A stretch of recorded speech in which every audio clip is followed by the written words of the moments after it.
Ya estamos de regreso, queridos amigos, en este programa en el que estamos revisando la pandemia a partir de un documento extraordinario que los obispos de México hicieron público a finales del mes de junio, en un formato muy singular en el que ellos nos abrazan a todo el pueblo de México. Ellos denuncian, dan a conocer diversas crisis por las que estamos pasando durante esta pandemia, pero también proponen soluciones para los creyentes y para los no creyentes, para gobernantes y gobernados, para empresarios y para trabajadores, para enfermos y para médicos y personal de salud. Es un documento excepcional. Y tenemos el gran gusto de estar conversando con el padre Mario Ángel Flores Ramos. Él es el rector de la Universidad Pontificia de México, es también miembro de la Comisión Teológica Internacional desde algunos años, ya muchos años. Él, digamos que es asesor del Papa en materia teológica, y él ha tenido a bien acceder a analizar y comentar con usted este documento de los obispos que nos habla de la realidad en México en esta pandemia. O sea, no solamente, padre María Ángel, un asunto de salud, de contagio, de tapabocas, sino de muchas cosas más. No, uno de los efectos más graves después del de salud, naturalmente, es el económico. Y este problema que es común al mundo, un problema de todos los países, es distinto en todos los países. Y la diferencia está en cómo se organiza y se enfrenta el problema desde las estructuras de gobierno y en comunión con la sociedad. Y aquí están las diferencias de los distintos gobiernos. Y desafortunadamente aquí está el problema de nuestro país. Mientras podríamos poner como ejemplo Alemania, que ha dedicado enormes recursos para que el problema económico sea menor. Y reduce el IVA. Y que llegue el beneficio de todos esos recursos desde la gente, a los pequeños negocios, a las grandes empresas, porque las grandes empresas tienen a muchos trabajadores, o sea, están protegiendo a los trabajadores, no a las grandes empresas, no al capital, sino al trabajador. En nuestro país, desafortunadamente, la respuesta no es así. La respuesta ha sido muy pequeña hacia un sector, ¿verdad? Un pequeño sector, y se ha desentendido del problema general de economía. Como diciendo, cada quien salga como pueda. Esa es la diferencia entre los países. Y aquí, pues lógicamente sí ha habido una reacción positiva de la clase empresarial, algunos grupos obreros, que han buscado soluciones, pero sería muy distinto y mucho mejor si hubiera sido junto con el Estado. O sea, el Estado tiene una responsabilidad. Se dijo una cosa al principio, padre, por parte de las autoridades. Nosotros no vamos a dejar de recibir el pago de los impuestos porque es un pago de impuestos de lo que se trabajó el año pasado. Sí, es el año pasado, pero la crisis está ahora. Y un incentivo o un alivio fiscal permite, mantener la planta productiva hoy. Y hay que decir que los trabajadores han aceptado una reducción salarial, por ejemplo. Se han solidarizado con los empresarios y los empresarios con ellos. Todos continúan, pero vamos a bajar un poco las energías, ¿no? Sí, desafortunadamente no había otra solución. En muchos ambientes productivos, la solución ha sido bajar los recursos. En otras palabras, se puede decir empobrecer un poco más a la sociedad, para lograr salir adelante en 2, 3, 4 meses, no sabemos, pero se espera también una respuesta solidaria de un gobierno, ¿verdad? Que desde el principio ha querido ser sensible, o esa es su bandera de batalla, ¿verdad? Que está cercano a la gente, pero en esto no ha estado muy cercano.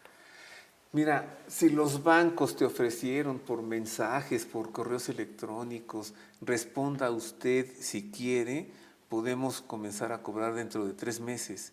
O si quiere, acójase a este programa, ¿no? A algunos. Los bancos por ellos mismos tomaron la iniciativa y ha sido un alivio en los pagos de tarjetas de crédito, de hipotecas o de préstamos. El Seguro Social no dejó de enviar el cobro tal y como es. Así es. Siempre, ¿no? O sea, y ya sabes, no pasa tiempo y hay recargos y estas cosas. La compañía de luz empezó a cortar el abastecimiento en medio de la reclusión. Es que si nos metimos en las casas es porque la autoridad nos lo dijo. Fue obligado. Y 1000 veces nos dijeron, quédate en casa. Y ahí encerrados en las casas, cortaban la luz. No, sí, y los obispos en ese sentido hablan con mucha claridad, reconociendo el valor de la sociedad civil, de los empresarios, obreros que supieron organizarse, pero al mismo tiempo reclamando que hace falta un mayor compromiso desde el gobierno para acompañar a la sociedad. Pues Que entonces, la sociedad es muy compleja y la respuesta debe ser al conjunto de la sociedad, porque ahí es donde estamos trabajando todos. Un empresario, un obrero, un médico, un taller pequeño, es decir, la sociedad es compleja y la respuesta debe ser hacia todos. No incluyo, porque estamos en otro contexto político y social, por ejemplo, la iglesia, quien ayuda a las parroquias. Pero ese es otro tema, no lo incluimos, pero es parte del problema económico también en la sociedad. Sí, lo he pensado mucho. Esos ingresos económicos que las iglesias reciben, lo han dejado de recibir desde hace ya 5 meses. Y allí las parroquias tienen empleados, secretarias, jardineros, etcétera. Sí. Y tienen que pagar la luz y el agua y todo esto. O sea, Sí, pero digamos es una parte. Lo más importante es lo que está pasando en la sociedad. ¿cómo lo expresan los obispos en este sensacional documento? Cuando previenen ellos o expresan o presentan una crisis económica, una crisis productiva, o sea, en los medios y modos de producción, y sumado a esto lo de horror, una crisis de seguridad. Lo dicen en estas palabras. En su mensaje publicado el 29 de junio bajo el título Abrazar a nuestro pueblo en su dolor, los obispos de México advierten sobre una inminente crisis económica con las palabras: a quienes han perdido el empleo, a las familias que ahora mismo necesitan ayuda para comer, a los papás que ya no podrán pagar las colegiaturas de sus hijos, a las personas que temen el cierre inminente de sus lugares de trabajo, a los que tienen su tienda o negocio familiar y que no han podido abrir ni vender, a los empresarios que han mantenido el sueldo de sus empleados perdiendo capital y acercándose a la quiebra, a todos les decimos: no están solos.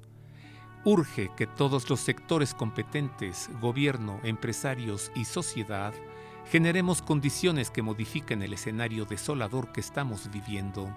No podemos dejar morir las fuentes de empleo.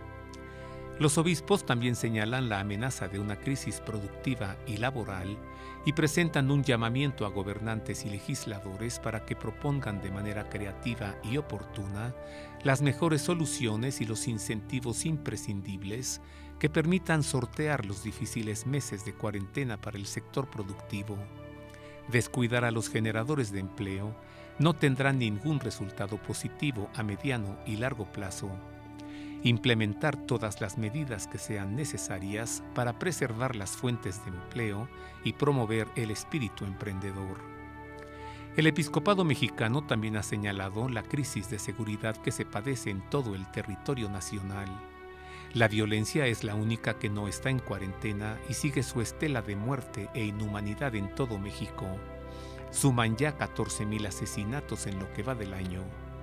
Es obligación del Estado hacer efectiva la justicia que implica la seguridad de los ciudadanos, el castigo a los culpables de la violencia y del crimen organizado, sin hacer excepciones en la aplicación del Estado de Derecho.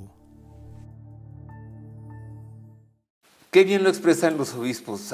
En todo el mundo está recluido, menos el crimen y la violencia. Esta continúa. Bueno, esta continúa. ¿Por qué? Porque ya traemos un problema de violencia en este país, un problema estructural, un problema gravísimo que no se ha podido solucionar. Propuestas van, propuestas vienen y no hay forma de controlar al famoso crimen organizado. A ver, vamos desde el principio. ¿Hay voluntad de controlarlo? Yo espero que sí, yo creo que sí. Yo no creo que nadie esté deseando que esto crezca y que en cada región se manifieste de distintas maneras esa violencia que termina afectando al ciudadano, a la gente inocente, a las pequeñas empresas, ¿verdad? Es decir, si recorremos la República vamos a encontrar ese crimen organizado presente en todas partes y que se mete hasta los rincones más ocultos, ¿verdad? Y que afecta a los jóvenes. Lo más grave es que está afectando a los jóvenes, tanto induciéndolos a la violencia, a ser parte de esa violencia, como afectándolos a través de la drogadicción, del narcotráfico y todo esto que hay detrás de la violencia organizada. Ay, Dios. No creo que alguien esté deseando eso, sería gravísimo. Sería gravísimo, pero pues los obispos dicen que la justicia debe aplicarse sin selección. Sin distingos. Claro, o sea, si lo dicen es porque... Y la impunidad es lo que da pie a que esto crezca. Ahora el crimen organizado se exhibe en producciones en videos y muestran su fuerza bélica, digámoslo. Como desafiando a nuestras autoridades, como si no pudiésemos nosotros ver en los desfiles militares todo el poder y el potencial militar de México, de las Fuerzas Armadas, con aviones, con transatlánticos, con portaaviones, con tanques de guerra. O sea, eso es lo real. Pero se exhiben así el crimen organizado, nosotros también. Bueno, las estrategias son distintas en cada gobierno. Y lo importante no es solo la estrategia, sino la eficacia. Pensemos en otros momentos en que se ha usado la fuerza como respuesta inmediata, no ha habido los resultados, bueno, se busca otra estrategia. Y ya llevamos un tiempo en que se ha dicho, no vamos a enfrentarlos violentamente, vamos a usar inteligencia, vamos a usar análisis, investigación, pero llevamos un nuevo gobierno, una nueva estrategia, 1 año y medio, y los números crecen, no disminuyen. Los números crecen y es el tiempo de revisar esta estrategia, porque no podemos seguir la inercia si no hay resultados. Ahora, decías, los jóvenes están siendo atraídos hacia el crimen organizado, que también hay crimen desorganizado. Hay de estos dos, ¿no?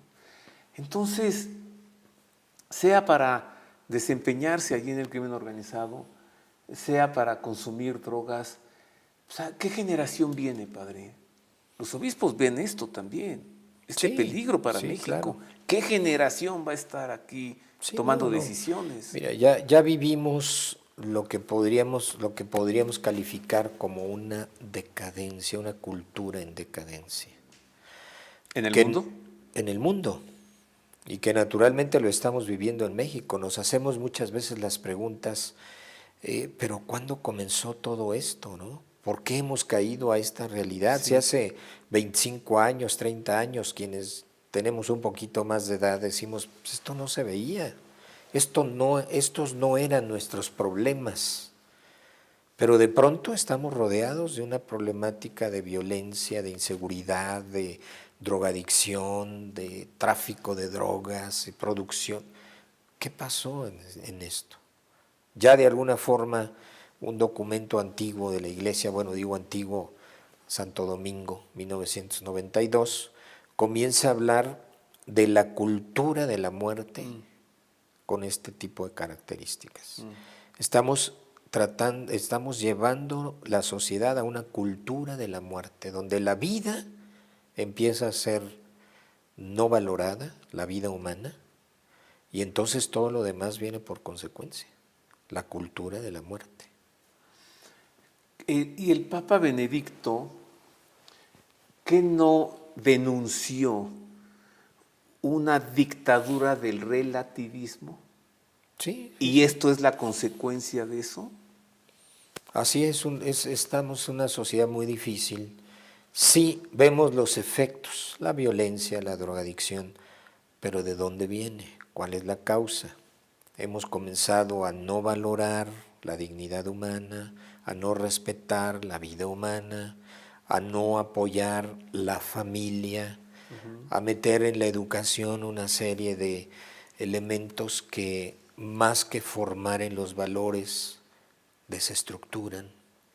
Pues la consecuencia es esto. Y claro, debemos enfrentar la violencia para detenerla, pero las causas son más profundas. ¿Qué fue primero? ¿El huevo o la gallina? Van juntos. Van juntos. En este caso, ¿verdad? Mientras más se va degradando una cultura, pues menos capacidad tenemos de reorientarla hacia el bien.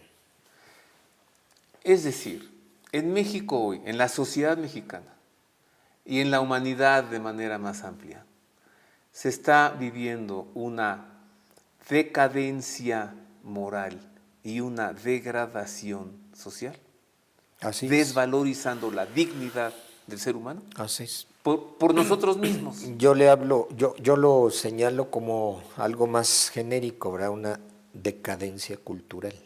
Ah, Porque dentro de esa del concepto cultura están muchos elementos. es decir, estamos también ante una crisis social y ante el peligro del rompimiento del orden social. Y no me diga dramático, por favor, tenga caridad de un servidor.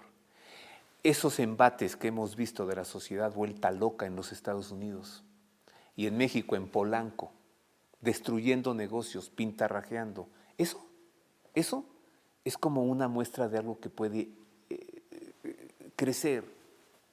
Voy a hacer una pausa, queridos amigos. Regresamos para continuar con esta amenaza de crisis social. También una crisis de información y de comunicación. Y mucho más después de esta pausa. Así volvemos, mire.